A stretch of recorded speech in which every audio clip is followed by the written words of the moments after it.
This is a video commentary on a radical theory on women endocrine issues or infertility such as PCOS, and depression such as BPD, dysthymia, bipolar, or major depression. Journey through this research report, which may potentially have the answers to the questions that you may have on PCOS and depression. And hopefully this information will then help you to lead an amazing, fruitful life.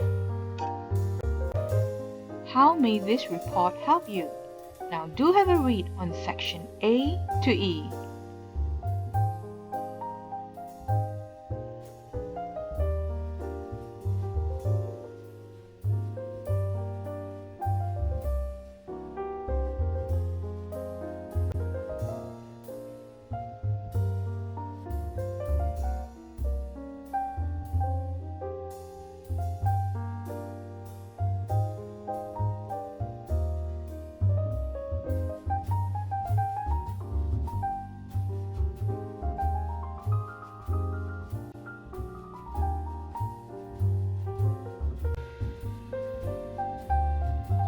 Continuation from the previous table of contents, do have a read on section F to K on how this report may help you.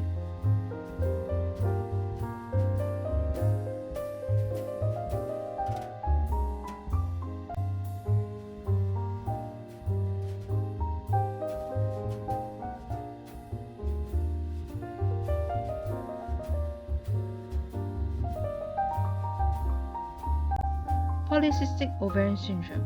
Now, some of us may have been officially diagnosed with PCOS and some have not been. For those who have not, you'll notice some troubling symptoms occurring within your body, ranging from number 1 to 11. Then you go to the doctors to have some tests done, and the doctor will then tell you some not so noticeable symptoms, ranging from number 12 to 22. Now, why do these symptoms occur? This research report will let you know the reasons for PCOS symptoms found within section D and E of the report. So do have a read on these PCOS symptoms ranging from number 1 to 22.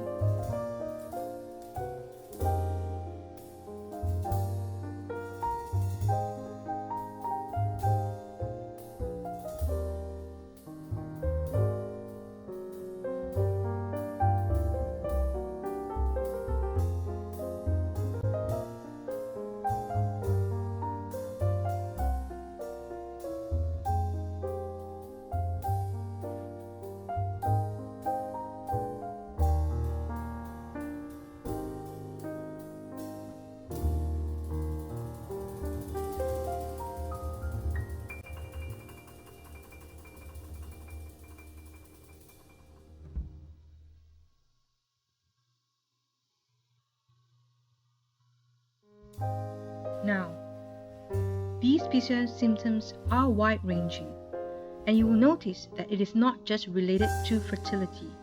In fact, the name of this disorder is actually confusing because it involves endocrine issues and not just a fertility problem. Borderline personality disorder symptoms. Now, some of us may have insight into our BPD symptoms impacting our relationships and life. Unfortunately, some of us may not be aware that these symptoms are impacting our relationships. Now, how do these symptoms arise? Well, they arise due to fluctuating brain chemicals from normal to amplified levels, and more information about it is found within section F and G of the report. So do have a read of these symptoms ranging from number 1 to 20.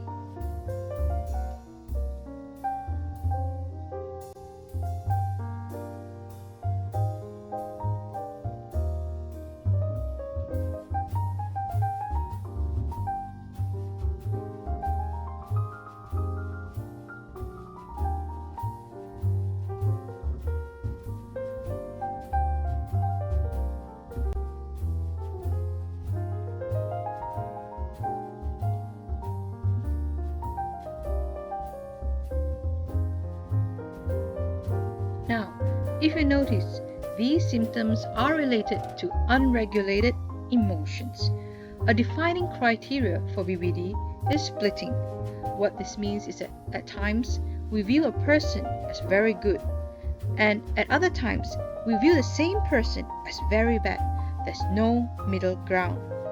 However, in this research report, it is theorized that borderline personality disorder is not just a personality disorder, but in fact is actually a form of resistant depression.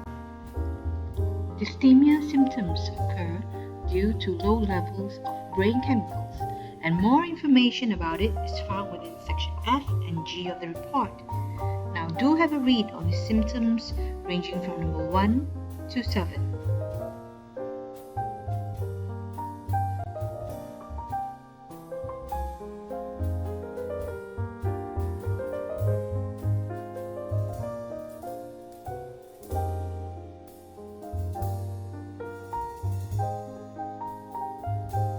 It should be noted here that dysthymia symptoms are a milder form of major depression.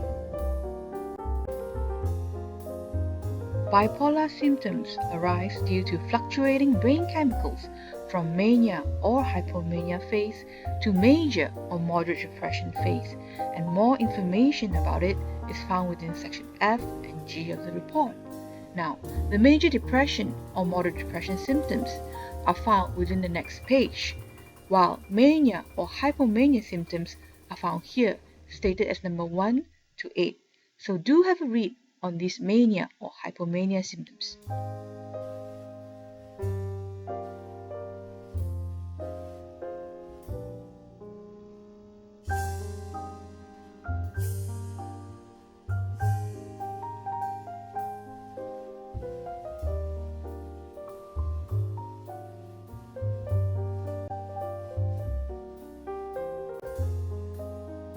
Major depression symptoms arise due to very low levels of brain chemicals, and more information about it is found within section F and G of the report. So do have a read on these major depression symptoms from number 1 to number 9.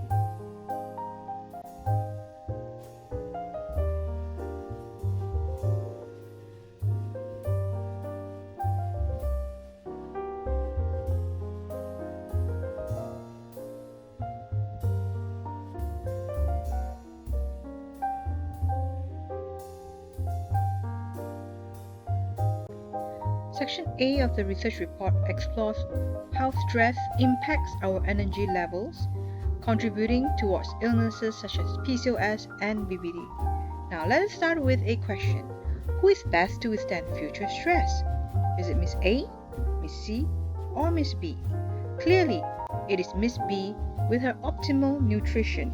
Now that's where the Goldilocks syndrome come in, which states that for optimal nutrition, we need to have a balanced nutritional intake of carb, protein, fats, vitamin, minerals, and antioxidant. And optimal nutrition would then help us to withstand future stress. Else, the reverse would occur whereby stress will magnify our imbalances.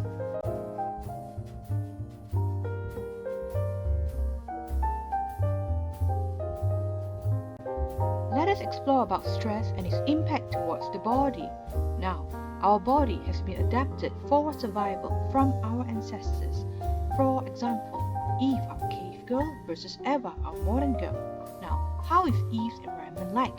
Well, she lives in a pristine environment in air, food, and water. How about her stress? Well, her stress would be such as a threat of a tiger.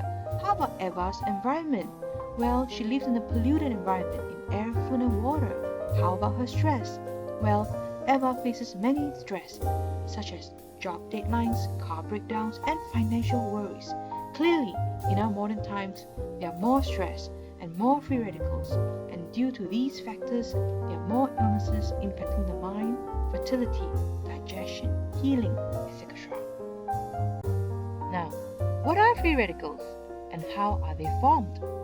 Well, free radicals are formed from negative environment exposure, such as smoke in the air, polluted waters that we take in, alcohol that we consume, even our own body's metabolism create free radicals. High intensity exercises create free radicals. Different fat types such as vegetable oil, which is easily oxidized, create free radicals. Obesity creates free radicals. Higher glucose, such as white rice, white pasta, which is easily converted to sugar, create free radicals. Stress creates free radicals. Now, free radicals are enemy towards our body because it steals electrons from healthy cells. Now, fortunately, our body has a defense system, the defender, which is the antioxidant defense system, would protect against free radical attacks and thereby protecting the cells within our body. Now, free radicals attack overexcited or over-vibrating cells or organs. Free radical attacks at an overexcited organ will weaken the organ, leading to illnesses such as PCOS, depression, or VVD. To counter the free radical attacks, our body needs an optimal antioxidant defense system. However, at times, this defense system is weakened due to two factors. Number one, impaired methylation, and second, depleted glutamine level. Now, how is the methylation process impaired? To understand that, we first need to understand what is methylation. Well, methylation is crucial in its role to produce and recycle glutathione, a master antioxidant. But a methylation gene defect called MTHFR would create a 30 to 70% inefficiency in producing glutathione, especially in times of chronic stress.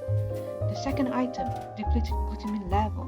Now, chronic stress would actually lead to protein catalyzation, where glutamine, which is found abundantly in muscles, is turned into immediate energy for quick reflex action to counter the stress or threat.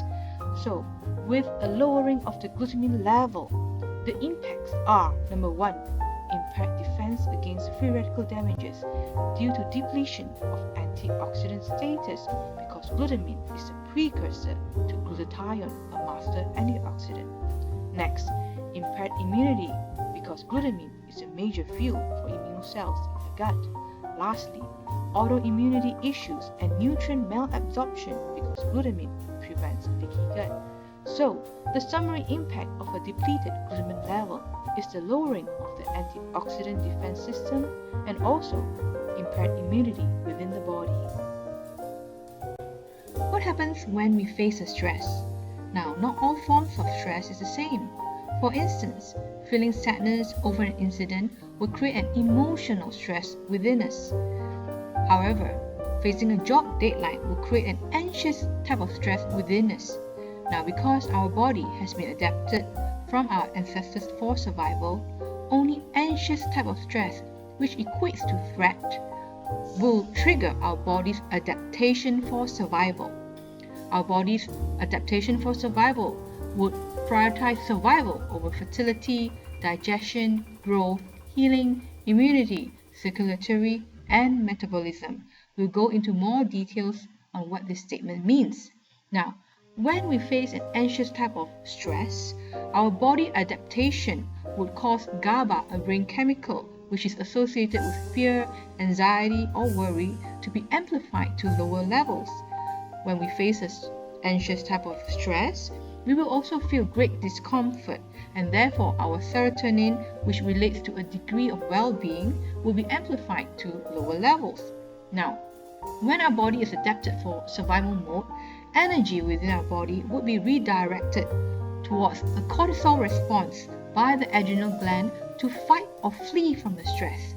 Within our body mechanism, cortisol hormone will be increased at the expense of sex hormones production because both hormones share the same base hormone, which is pregnenolone. Now, anxious stress overworks the liver and the sex gland to rebalance sex hormones level, and this overactivity of these glands would then attract free radical attacks to the glands. The liver and sex gland then weakens, and oxygen, nutrient, and water will be malabsorbed within these glands, causing hydroxylation impairment, which then leads to hormonal imbalances, infertility, PCOS. Hydroxylation problem also will result in inadequate conversion of cholesterol from the liver to sex hormones by the sex gland, hence increasing total cholesterol. Now, the summary impact of chronic cortisol response will be a suppression of fertility and also an increasing total cholesterol level. Now, our body's adaptation for survival would also lead to a conservation of energy to fight or flee from the stress by slowing down digestion of fats that require more time, more effort, and more of the body's resources. Within the body mechanism, hydroxylation impairment adversely affects the liver's detoxification process and also will slow down bile, which is used for fats digestion, produced by the liver. This in turn slows down cholesterol excretion and also causes malabsorption of fat-soluble vitamin D and E that reduces production of HDL from the intestines. The summary impact when there is conservation of energy to fight or flee from the stress will be a suppression of digestion and also the lowering of HDL cholesterol. Now, thirdly, there will be protein catabolization from our muscles to supply immediate energy for quick reflex actions to counter stress. Within our body mechanism, arginine and its precursor, both protein, will be greatly depleted in times of stress and catabolic states because they are redirected to supply energy to muscles for quick reflex. Arginine is used in cell repair while glutamine is involved in immunity. Now, the summary impact of protein catabolization will be growth, healing, and immunity being suppressed, as well as the predisposition to metabolic issues. We will have high triglycerides, or in other words, obesity. When we are in the survival mode, our survival is also prioritized over a female's attractiveness and long-term physical and mental health. Our body will be adapted for survival via energy amplification of our physical traits and also mental traits. Our amplification of energy will cause us to be more androgenic to ward off threats. In terms of physical, we will look more scary for a female in terms of facial hair, severe acne. With regards to the mental, we will become more focused, alert, and quick to action to counter the threat. Within our body mechanism, physical-wise, 5-alpha reductase enzyme will amplify testosterone to DHT, and we know that acne-prone individuals has more DHT and squalene, which is a precursor to acne and cholesterol in the skin. Hydroxylation problem leads to inefficient synthesis of cholesterol from squalene, leading to increasing squalene and thereby increasing VLDL and LDL cholesterol levels. And the summary impact of this would be hyperandrogenism, which is associated with PCOS, and our circulatory system will be suppressed via high VLDL and LDL cholesterol. With regards to the mental, within the body mechanism, again, 5-alpha reductase enzyme would activate estrogen receptor beta, ERB. Then ERB will amplify oxytocin, glutamate, and dopamine levels to higher levels, leading to high excitability of the brain. Together with the previously mentioned low GABA, total excitability of the brain energy is amplified to very high levels. Then free radical attacks could occur toward an overexcited brain, which would then cause oxygen deprivation in the brain, leading to hydroxylation problems and thus weakening the brain. And the summary impact would be a weakened brain, which would then lead to brain chemical imbalances manifested as depression, such as BPD, dysthymia, bipolar, and major depression. In the next few slides are numerical application of the concepts that we've learned so far based on hypothetical thought experiment. Now, when we are not under any anxiety or stress, 5-alpha reductase enzyme would equate to 0, meaning to say testosterone would not be amplified to DHT and we will not be androgenic. Testosterone and estradiol hormone would increase and decrease at its baseline level as part of the normal menstrual cycle. Estrogen receptor beta over estrogen receptor alpha activation ratio would equate to 1 throughout the menstrual cycle. What this means is that this ratio signifies our survival instinct. When this ratio is higher, we will become more at ease and calm. when this ratio is lower, we will become more frustrated and anxious. Therefore, with an activation ratio of 1 throughout the menstrual cycle here, we are at ease and calm because we are not under any anxiety or stress, and our fertility is reflected as such, and therefore our fertility is good.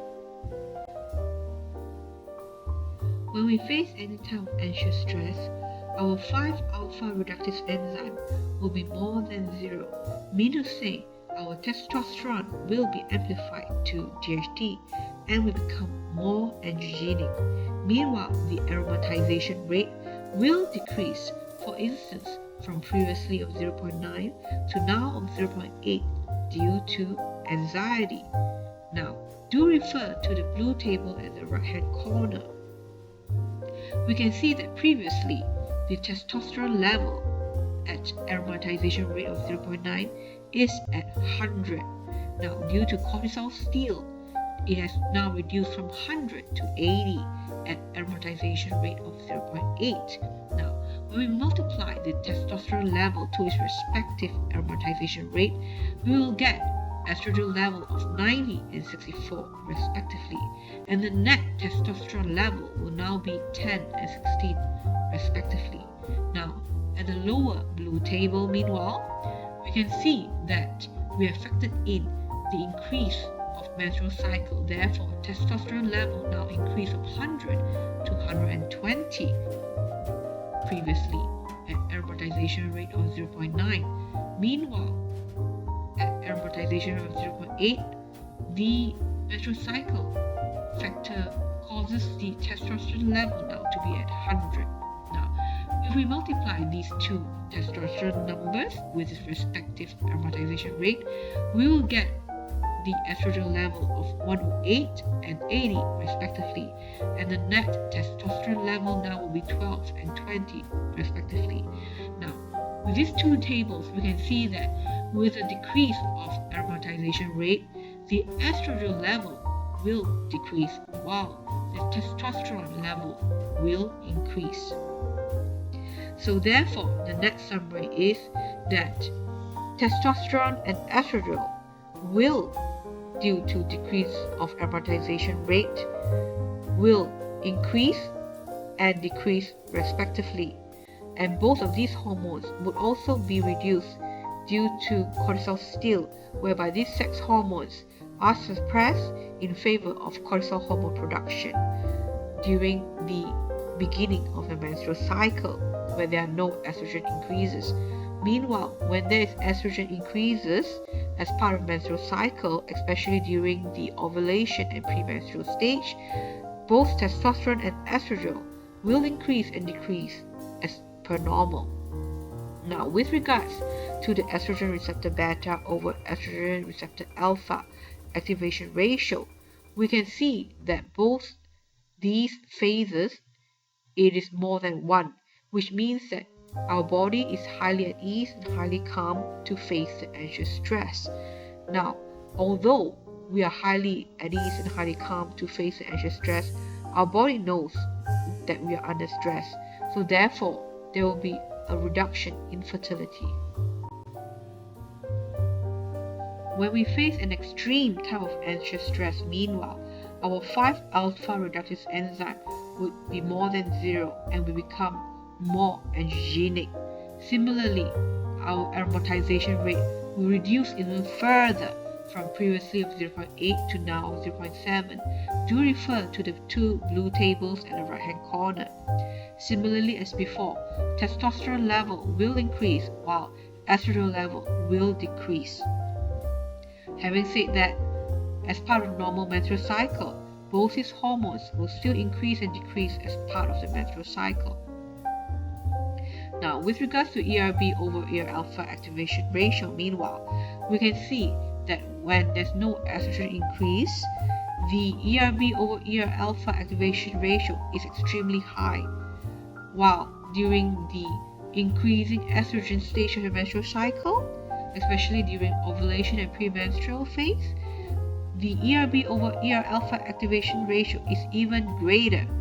So we can see that during these two phases, we are very highly at ease and very highly calm, and also extremely at ease and extremely calm to face the extreme anxious stress. But our body knows that we're under extreme anxious stress, so therefore we will face infertility. When we face borderline depression or BPD, there is a component of anxiety in this type of depression. So therefore, our 5-alpha reductase enzyme would be more than 0, meaning to say testosterone will be amplified to GHT and will become androgenic. Now, the aromatization rate, meanwhile, will decrease due to the anxiety factor from previously of 0.8 from the no anxiety chart to now of 0.75. Now, do refer to the blue tables at the right hand corner.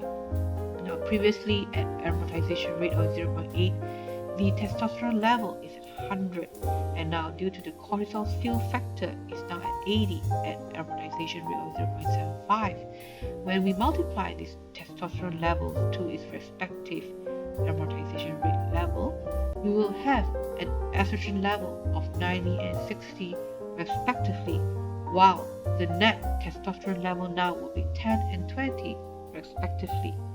Now, due to the menstrual cycle factor, the testosterone level at 0.8 aromatization rate will increase from 100 to 120. Meanwhile, then at 0.75 aromatization rate, the testosterone level is at 100. Now, when we multiply these two numbers with its respective aromatization rate, we will get estrogen level of 108 and 75 respectively, with a net testosterone level of 12 to 25 respectively. So the summary of these two blue tables is that with a decrease in aromatization rate, we will see a situation where there is a reduction in estrogen level, while testosterone level will increase. Now, having said that, as part of the menstrual cycle, during the increasing estrogen stage, especially during ovulation and premenstrual period, the testosterone and estrogen will still increase and decrease as part of the normal menstrual cycle. With regards to ERB over ER alpha activation ratio, meanwhile, we can see that during the no estrogen increase phase of the menstrual cycle, the ERB over ER alpha activation ratio is more than 1. Meanwhile, during the increasing estrogen stage of the menstrual cycle, we can see the ERB over ER alpha activation ratio is less than 1. And this is due to the fact that the overworked brain to counter the low emotional stress will result in low free radical damages of ERB at the brain. And because of this factor, more of the estrogen is redirected to be activated at the estrogen receptor alpha compared to estrogen receptor beta. And because of this, we can see a fluctuating mood of these two phases, which reflects a borderline depression or BPD. Now, this also corroborates with a 2003 study which says that increasing estrogen level will create more BPD symptoms, and which we can see from the next page later. Now, having said that, with these two ratios, what this means is that at the no estrogen increase phase of the menstrual cycle, will be highly at ease and highly calm to face the stress. But meanwhile, during the increasing estrogen phase of the menstrual cycle, will be slightly frustrated and slightly anxious. With regards to fertility, meanwhile, because of the high ERB, and also the body knows that we're under emotional and anxious stress, we will have a reduction in fertility. From the previous BPD slide, it corroborates with a 2003 study which indicates that increasing estrogen levels during a menstrual cycle leads to more BPD behavior. And the borderline symptoms tend to manifest upon worry, low GABA, or frustration, low serotonin triggers during day 7 to 14 and day 22 to 25 from menstrual start date of a 32 days menstrual cycle, coinciding with increasing estrogen levels. Nonetheless, VBD symptoms can still occur outside the risk phase as long as the triggers are activated. When we face dysthymia depression, similar numerical application concept is applied as per borderline depression, but the only distinguishing factor is that during the no estrogen increase of the menstrual cycle, our ERB over ER alpha activation ratio is less than 1, meaning to say we are slightly frustrated and slightly anxious, while during the increasing estrogen phase of the menstrual cycle, especially during ovulation and premenstrual period, will become frustrated and anxious, while our fertility will still be reduced because the body knows that we're under stress. When we face bipolar depression, similar numerical application is applied as per before. The only differentiating factor will be that during the no estrogen increase phase of the menstrual cycle, we will feel frustrated and anxious, while during the increasing estrogen phase of the menstrual cycle, especially during reaching ovulation and premenstrual period, we will feel very frustrated and very anxious. With regards to fertility, we will still face a reduction in our fertility health due to the fact that we are still facing stress. When we face major depression, similar numerical application is applied as before, but the only distinguishing factor is that during the no estrogen increase of the menstrual cycle, we become very frustrated and very anxious, while during the increasing estrogen phase of the menstrual cycle, we'll become extremely frustrated and extremely anxious to face the stress. Meanwhile, our fertility is still reduced because the body knows that we're under stress. This is a table compilation of the numerical application examples that we've discussed so far, and we've noted that when we progress down the table from the different depression types, for instance from borderline to dysthymia to bipolar 2 to major, we noted that as when we progress down the table, there are more free radical damages on ERB at the brain, and our mental overexertion would start from low to moderate to high to extreme.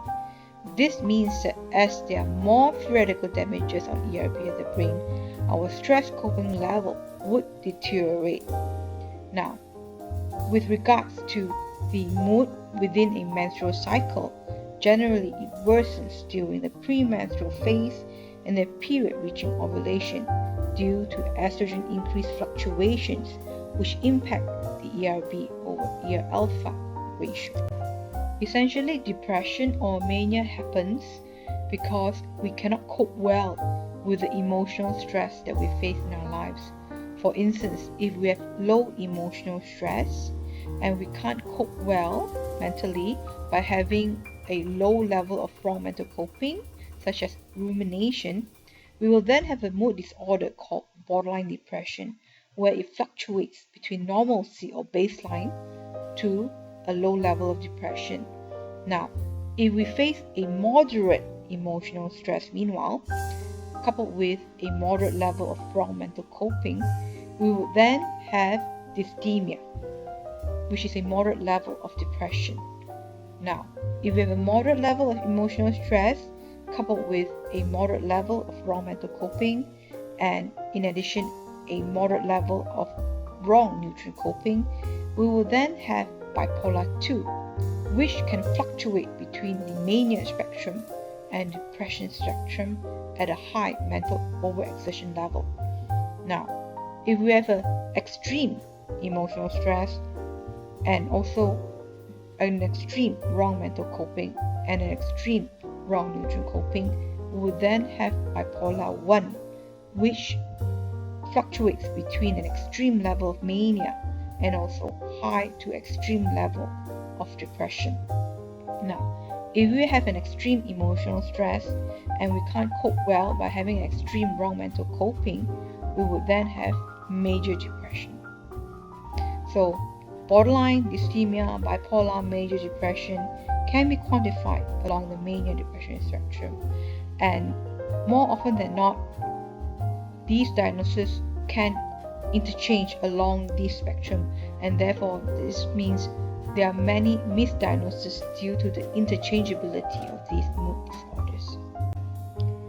Similarly, polycystic ovarian syndrome or PCOS can be quantified along the PCOS spectrum, whereby when we have a moderate level of anxious stress coupled with a moderate level of wrong nutrient coping, we would then have a lean PCOS. If we have an extreme anxious stress coupled with an extreme wrong nutrient coping, we would then have an overweight PCOS problem. From the concepts that we've learned so far, and as well as the PCOS and depression case studies, it should be noted that PCOS and depression share common root causes and impact body mechanism, which are: number 1, compromised antioxidant defense system; number 2, overexertion due to chronic stress; number 3, free radical damages; number 4, inability to restore chemical balance.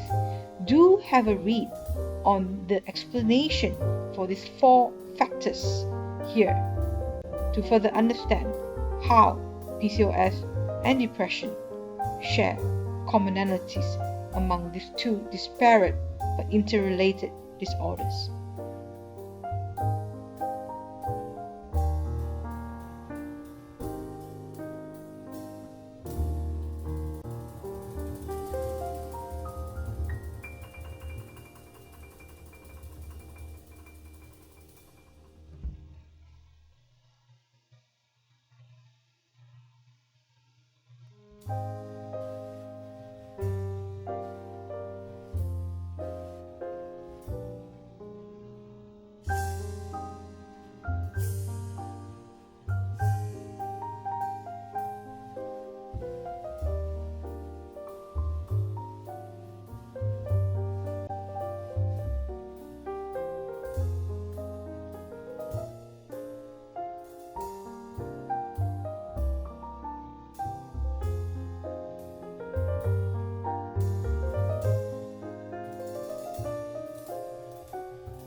A person with a methylation gene defect called MTHFR could potentially have a compromised antioxidant defense system. Therefore, they are susceptible to illnesses. However, having a bad gene do not dictate our destiny. With good nutrition and mental coping, these illnesses such as PCOS and depression can be reversed. So what is good nutrition and what is good mental coping?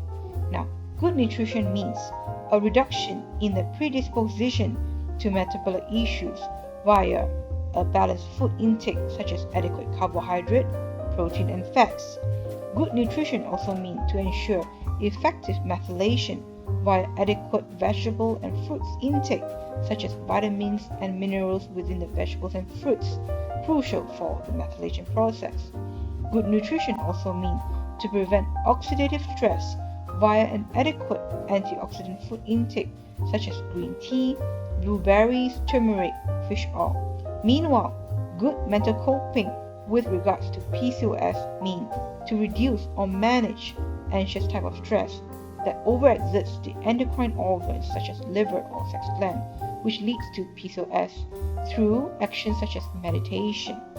Now, good mental coping for depression meanwhile means to reduce or manage emotional type of stress that overexerts the brain via distraction with fulfilling activities that uplifts feeling of well-being and also reduces anxieties. Also, to prevent rumination activities that worsen depression. An easy and fast way to detect whether we have PCOS or depression will be to observe whether we have severe acne on the face. Now, severe acne at our forehead would represent over-emotional stress at the brain, more DHT at the central nervous system associated with depression. Meanwhile, severe acne at our chin area represents over-anxious stress at the liver, more DHT at the skin and face associated with PCOS.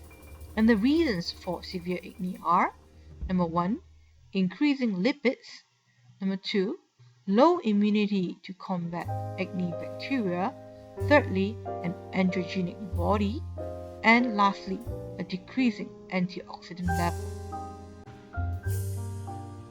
From comparison of sections E and I of the report, and as well as the PCOS and depression case studies, it can be seen that there are common natural ways to heal PCOS and depression, as they share key common root causes and impaired body mechanism, where the 4 most key healing items are: number 1, higher intake of multivitamin and mineral formulated for MTHFR gene defect, with higher active form of vitamin B complex, C, and minerals zinc and magnesium to improve methylation; antioxidants such as vitamin C and E to counter oxidative stress; and vitamins A, D, E, and K to improve growth, healing, and immunity. Second, higher intake of complete protein such as soy protein supplement to rebuild cells damaged by free radicals. Thirdly, higher intake of good fats such as fish oil or flaxseed oil to repair cell membrane damage by free radicals and reduce 5-alpha reductase enzyme, which triggers the cascade of PCOS and depression symptoms. Lastly, specific supplementation to heal organs. This research report is based on a holistic approach to healing, with substantiation from conventional studies, and the pros are: it heals the root cause of the illness, it is non-addictive, no adverse side effects from supplement intake, adherence to supplement as no negative stigma is attached, and the constraints are: it takes a longer time to heal, minimum 3 to 6 months, it requires a strong commitment to change of lifestyle, for example nutrition and mental thinking habits.